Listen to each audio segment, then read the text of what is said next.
A tourist paradise just turned into a battlefield. And the world is now holding its breath as two nuclear armed nations stare each other down again. The beautiful, mountainous region of Kashmir, often called Paradise on Earth, has once again become the center of a terrifying standoff between two nuclear powers, India and Pakistan. And this time, the stakes couldn't be higher. Just 2 weeks ago, a brutal terror attack rocked Indian-administered Kashmir. A popular tourist destination was deliberately targeted, 26 innocent people killed. Survivors say one of the attackers chillingly declared, "Go tell this to Prime Minister Modi." The message was clear. This wasn't random, it was designed to provoke.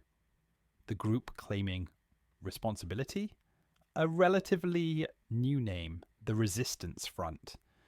But it's far from unknown in intelligence circles. It has links to Lashkar-e-Taiba, the same terrorist group behind India's 9/11, the horrific 2008 Mumbai attacks that left 166 dead. India has long accused Pakistan of supporting groups like these, using them as proxy forces in their decades-long war feud over Kashmir. Pakistan, however, denies any involvement and says India hasn't provided proof. And so, the war of words escalated, and so did the action. In response to the attack, India launched airstrikes deep into Pakistan's Punjab province, an area considered part of Pakistan's heartland. India says the strikes were carefully measured and not intended to escalate the conflict. But Pakistan sees them as an act of war. Now, the world watches nervously as two neighbours, both armed with over 160 nuclear warheads each, move dangerously close to the edge. And for those unfamiliar with the history, here's why this moment is so explosive.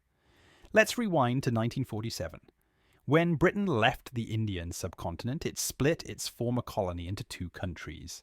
India, mostly Hindu, and Pakistan, mostly Muslim.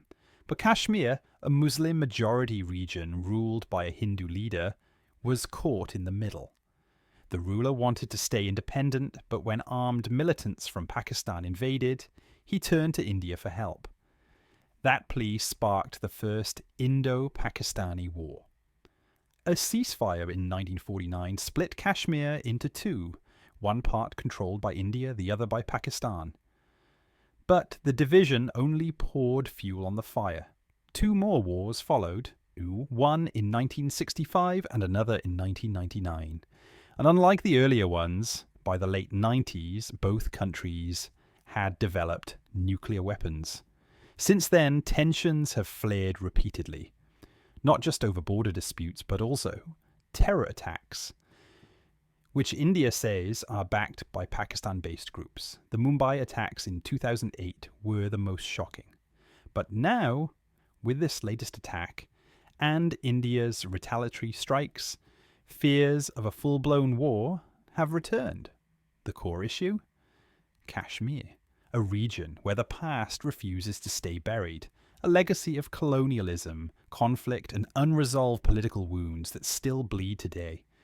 Even if things cool down in the coming days, as they often have in the past, the reality is this crisis is far from over. Kashmir remains one of the most militarized zones on Earth.